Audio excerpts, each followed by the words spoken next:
Assalamualaikum warahmatullahi wabarakatuh. Perkenalkan, kami dari kelompok 7. Saya Muhammad Satrio dan rekan saya. Ada Kalina. Di sini kami akan menjelaskan project based learning kami, yaitu Line Follower. Pertama, kami jelaskan dulu apa itu Line Follower. Line Follower yaitu adalah robot yang dapat berjalan mengikuti garis pada sebuah lintasan yang sudah ditentukan.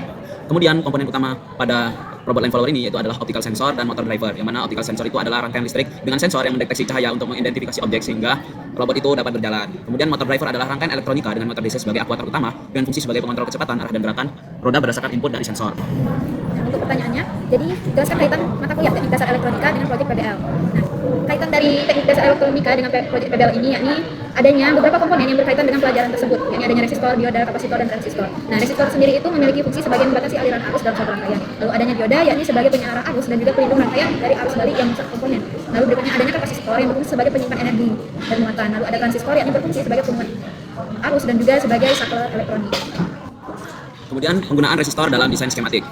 Mengapa resistor diperlukan dalam suatu sirkuit?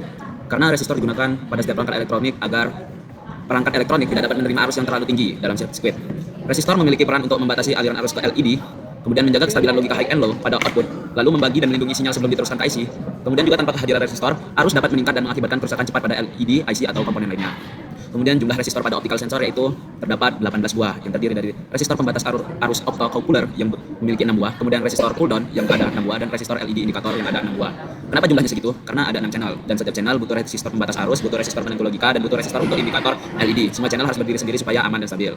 Lalu berikutnya adalah penggunaan resistor pada motor driver. Nah, jadi penggunaan resistor pada motor driver ini adanya penggunaan berupa pada resistor yang ditandai dengan R1, R3 dan juga R8. Jadi penggunaannya ini berfungsi sebagai membatasi arus yang menuju LED. Lalu adanya penggunaan berupa 6 unit yakni berupa R2, R4, 5, 9, 10 dan juga 11 ya, di mana memiliki fungsi untuk mengatur arus menuju basis dari si transistor. Lalu berikutnya adanya 2 unit lagi berupa R2 dan R9 yakni berupa resistor pull up berfungsi sebagai memastikan input dari M1 dan juga M3 untuk tetap berada pada logika high. Saat transistor tersebut off, maka akan mencegah sinyal tersebut mengambang. Berikutnya lagi ada juga 2 unit resistor pull down yakni R6 dan juga R7. Ini menjaga fungsi pin dari NA dan juga NB pada IC dalam logika low ketika sinyal kontrol tidak ada sehingga motor tersebut tidak aktif secara tidak sengaja. Nah, jadi untuk keseluruhan resistor pada motor driver adalah 11 unit. Nah, berikutnya adalah penggunaan transistor dalam desain skematik yakni motor driver. Jadi penggunaan transistor pada motor driver ini berfungsi sebagai penguat, melainkan juga bisa sebagai saklar elektronik dan pembalik logika atau inverter. Nah, sebelum sinyal masuk ke IC driver yakni L298. Nah, juga dari transistor ini berfungsi sebagai pembalik logika atau inverter dan juga sebagai level safety, kemudian juga isolasi dan proteksi. Kemudian yaitu menggunakan opto TCRT 5000 dalam desain skematik. Fungsi sensor opto dalam rangkaian ini yaitu untuk menerima sinyal dari luar, mengubah sinyal listrik menjadi cahaya, mengubah kembali cahaya sinyal listrik yang aman, kemudian mengirimkan sinyal tersebut ke rangkaian komparator. Dengan cara ini, sinyal dari luar dapat diproses tanpa mengganggu rangkaian utama. Kemudian pada rangkaian kami di sini kami menggunakan 6 sensor opto TCRT. Sebenarnya tidak ada alasan khusus kenapa kami menggunakan sensor ini, hanya saja ini adalah kesepakatan kami sejak awal dalam desain skematik. Kemudian penggunaan dioda.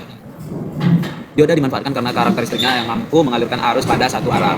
Perannya dalam rangkaian ini sebagai indikator LED. Kemudian jumlah pada optical sensor yaitu adalah 12 buah. Kenapa? Karena tiap channel perlu satu dioda untuk isolasi dan tiap channel perlu satu dioda sebagai indikator visual. Nah, berikutnya fungsi dari dioda pada motor driver sama saja dengan fungsi pada optical sensor. Namun pada motor driver ini terdapat 8 unit dioda. Kemudian kapasitor. Jumlah kapasitor yaitu 3 buah. Kenapa 3 buah? Karena setiap IC butuh satu kapasitor untuk menstabilkan tegangan. Nah, berikutnya pada motor driver terdapat 4 buah kapasitor yang berfungsi sebagai penghubung untuk mempertahankan kestabilan tegangan dan juga mengurangi gangguan akibat variasi dari beban. Nah, jadi terdapat ada kapasitor pengatur tegangan ada 2 unit dan juga kapasitor penggerak motor dari L298 yakni 2 unit T3 dan T4. Nah, sekian penjelasan dari kami mengenai keterkaitan project based learning terhadap teknik dasar elektronika. Maaf apabila ada kesalahan. Terima kasih. Wassalamualaikum warahmatullahi wabarakatuh.